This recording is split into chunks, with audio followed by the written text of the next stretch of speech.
Video में अब हम स्टार्ट करने जा रहे हैं कि प्राइमरी मार्केट क्या होती है। तो primary market where securities are sold for the first time for collecting the long term capital. Primary market वो मार्केट होती है जिसमें हम सिक्योरिटीज को पहली बार सेल करते हैं। पर्पस क्या है? लॉन्ग टर्म कैपिटल की हमको रिक्वायरमेंट होती है। फॉर एग्जाम्पल, आपको इक्विटी शेयर पहली बार इशू करना है, प्रेफरेंस शेयर आप पहली बार सेल कर रहे हो, डिबेंचर्स आप पहली बार सेल कर रहे हो। तो जब इन सिक्योरिटीज को हम पहली बार सेल करते हैं, जिस मार्केट में इसको सेल किया जाता है उसको हम बोलते हैं प्राइमरी मार्केट। पर्पस क्या होता है? लॉन्ग टर्म कैपिटल को कलेक्ट करना। जब इसको पहली बार हम इशू करते हैं तो पहली बार इशू करने के टाइम पर कौन कौन सी बातें हैं, वो सारी बातें भी हमने इसमें स्टडी करनी है। तो पहली बार इशू करने की वजह से हम इसको बोलते हैं न्यू इशू मार्केट, मतलब NIM। तो प्राइमरी मार्केट के अंदर जब पहली बार इसको सेल किया जाता है तो सेल करने का काम, सिक्योरिटीज को सेल करने का काम या तो एक नई कंपनी भी कर सकती है या कोई कंपनी पहले से चली आ रही है वो भी अपने शेयर्स को इशू कर सकती है, डिबेंचर्स को इशू कर सकती है। नेक्स्ट हमारी जो बात आती है, इसमें प्राइमरी मार्केट करती क्या है? हेल्प करती है, पैसे का फ्लो होता है, पैसे सेव करने वाले से किसकी तरफ? इंडस्ट्रीज की तरफ। पैसा सेव करने वालों के पास पैसा रखा हुआ है, ये पैसा अपना इंडस्ट्रीज की तरफ फ्लो करवा देते हैं। तो प्राइमरी मार्केट क्या करती है? ऐसा समझ लीजिए कि पैसे की सप्लाई करने वाले ये लोग, पैसे की डिमांड करने वाले ये लोग, प्राइमरी मार्केट क्या करेगी? बीच में रहकर यहां से पैसा लेकर यहां पर इन्वेस्ट करा देती है। मतलब सप्लाई और डिमांड के बीच में प्राइमरी मार्केट कोऑर्डिनेशन बना के रखती है। तो मतलब पैसे का फ्लो होता है, इन्होंने सेविंग करके रखी है, पैसे को सेव करके रखा हुआ है, तो दे आर सेवर्स। किसके पास जाएगा? इंडस्ट्रीज के पास। तो इंडस्ट्रीज में पैसा इन्वेस्ट कराने का काम किसका होता है? प्राइमरी मार्केट का होता है। मतलब अल्टीमेटली अगर मैं कहूं कि प्राइमरी मार्केट क्या काम करती है, एक कंट्री की डेवलपमेंट में बहुत हेल्प करती है। कंट्री की डेवलपमेंट कब होएगी? जब कंट्री का इंफ्रास्ट्रक्चर काफी अच्छा होगा, कंपनी हमारी कंट्री में मशीनें अच्छी होंगी, कंपनीज अच्छी होंगी, तो उनकी इन्वेस्टमेंट के लिए जो भी पैसा चाहिए होता है वो प्राइमरी मार्केट के थ्रू आता है। प्राइमरी मार्केट के थ्रू आने के बाद हम plant and machinery, land and building, अपने बिजनेस को और एक्सपेंड कर सकते हैं, नई यूनिट लगा सकते हैं, बिजनेस को और आगे बढ़ा सकते हैं, नई इकाई लगानी है, ये सारा काम हम कर सकते हैं। क्योंकि ये सारा काम करने के लिए हमको लॉन्ग टर्म के लिए पैसा चाहिए। अभी लॉन्ग टर्म का पैसा कैसे आएगा? कैपिटल मार्केट के थ्रू। तो क्योंकि कैपिटल मार्केट के में जो सिक्योरिटीज हम पहली बार सेल करते हैं उनको हम equity share, preference share, debenture और कुछ और सिक्योरिटीज भी होती हैं। ठीक है, अब बात आती है कि प्राइमरी मार्केट के क्या फीचर्स हैं। प्राइमरी मार्केट के कुछ फीचर्स तो आपको यहां से कवर हो गए होंगे। पहला फीचर, प्राइमरी मार्केट के अंदर जो भी काम होता है वो होता है न्यू इशू का। न्यू इशू मतलब जब हम सिक्योरिटीज को पहली बार सेल करते हैं वो काम प्राइमरी मार्केट से रिलेटेड होता है। तो ultimately primary market is related to initial public offer, IPO। दूसरी बात, particular place, no. Primary market कोई पार्टिकुलर प्लेस नहीं है, बल्कि एक लगा लो कि एक माध्यम है जहां पर हम सिक्योरिटीज को पहली बार सेल करते हैं। ऐसा नहीं है कि एक स्पेशल मार्केट बनी हुई है, उसी मार्केट के अंदर जाकर हम अपनी सिक्योरिटीज को सेल करने वाले, नो, कोई पार्टिकुलर प्लेस नहीं बना हुआ। ये बात आगे हमारे टॉपिक में क्लियर हो जाएगी।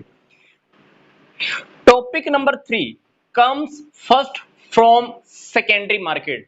प्राइमरी मार्केट हमेशा सेकेंडरी मार्केट से पहले आती है, क्योंकि जब हम सिक्योरिटीज को पहली बार सेल करते हैं तो वो प्राइमरी मार्केट के अंदर होता है। उसके बाद उन सिक्योरिटीज को सेल करना है, परचेज करना है, बाद की बातें, मतलब वो आती है सेकेंडरी मार्केट में। इसलिए पॉइंट नंबर 3 हमारा कह रहा है कि it's come first from the secondary market. Primary market first number पे है तो सेकेंडरी मार्केट सेकेंड नंबर पे है, क्योंकि सबसे पहले ट्रांजैक्शंस यहां होती हैं, उसके बाद उन्हीं ट्रांजैक्शंस को अगर हमने सेल करना है, परचेज करना है, तो वो सारे काम होते हैं सेकेंडरी मार्केट में। Point number 4, various methods of floating capital. Capital को कलेक्ट करने के कौन कौन से मेथड है? पॉइंट नंबर 4 में हमने 5 बातें स्टडी करनी है। तो पहली बात क्या है कि हम पैसा कलेक्ट कैसे कर सकते हैं। पहला टॉपिक है पब्लिक इशू। पब्लिक इशू हम क्या करते हैं, पूरी आम पब्लिक के सामने प्रोस्पेक्टस इशू करते हैं और उनको equity shares, preference share, debentures खरीदने के लिए हम उन्हें इनवाइट करते हैं। तो इनिशियल पब्लिक ऑफर कह लो या इसको आप प्रोस्पेक्टस कह लो, वो आम पब्लिक के सामने हम इनवाइट किया जाता है। आम पब्लिक को हम शेयर्स, सिक्योरिटीज खरीदने के लिए इनवाइट करते हैं। दूसरा method, by offer for sale. हम क्या करेंगे, किसी पर्सन को, किसी पार्टी को हम क्या करेंगे कि ऑफर करेंगे कि हमारे शेयर्स को, डिबेंचर्स को आप सेल कराओ। हम इनको क्या करेंगे, जो सिक्योरिटीज देंगे हम इनको कम रेट पे देंगे। ये क्या करेंगे, आगे आम पब्लिक को हाई रेट्स पे हमारी सिक्योरिटीज को सेल करते हैं। मतलब हम इंटरमीडिएटर्स की हेल्प लेते हैं। Topic number 3, private placement. Private placement मतलब हम आम पब्लिक को सीधा परचेज करने के लिए इनवाइट नहीं करते हैं। इसमें हम क्या करेंगे, बड़ी बड़ी जो फाइनेंशियल इंस्टीट्यूशंस होती हैं या जो एजेंट्स होते हैं जो शेयर्स को बेचने का, खरीदने का काम करते हैं, हम उनके थ्रू जनता को शेयर्स, डिबेंचर्स खरीदने के लिए इनवाइट करते हैं। मतलब प्राइवेट प्लेसमेंट होती है। टॉपिक नंबर 4, राइट शेयर्स, अधिकार अंश। अधिकार अंश का मतलब है कि कंपनी कभी कभी क्या करती है, एक कंपनी पहले से ही चल रही है, पहले भी इसने इक्विटी शेयर इशू किए हुए थे, अब ये कंपनी और इक्विटी शेयर इशू कर देती है, 1000 इक्विटी शेयर इशू कर दिए। अब इस इक्विटी शेयर्स के ऊपर जो कंपनी के पहले वाले इक्विटी शेयर होल्डर्स हैं उनका हक होता है। तो ये 1000 इक्विटी शेयर मैं किसको इशू करूंगा, पहले वाले मालिकों को। अब पहले वाले जो मालिक हैं या शेयर होल्डर हैं, अब उनकी मर्जी है, या तो ये वाले शेयर्स या ये खुद खरीद लें या किसी और को खरीदने के लिए भी अपना हक दे सकते हैं। इसको बोलते हैं राइट शेयर्स। पांचवा जो हमारा टॉपिक है वो है इलेक्ट्रॉनिक इनिशियल पब्लिक ऑफर। तो अब हम जान लेते हैं कि इलेक्ट्रॉनिक इनिशियल पब्लिक ऑफर क्या है। हम जब भी अपनी सिक्योरिटीज को ऑनलाइन सेल करते हैं उसी को हम बोलते हैं इलेक्ट्रॉनिक इनिशियल पब्लिक ऑफर। ये पहले वाले चारों मेथड से बिल्कुल थोड़ा हटके है, क्योंकि पहले वाले चारों मेथड्स के अंदर हमने ऑनलाइन काम नहीं किया। इसमें हम क्या कर रहे हैं, ऑनलाइन अपनी सिक्योरिटीज को बेचने का एक एफर्ट शुरू करते हैं। क्या करेंगे, हम सिक्योरिटीज को हम इंटरनेट के थ्रू सेल करते हैं। इस काम को करने के लिए कंपनीज क्या करती हैं, स्टॉक मार्केट से कॉन्ट्रैक्ट करती हैं। स्टॉक मार्केट में काम करने वाली सेबी एक एजेंट को अपॉइंट करती है।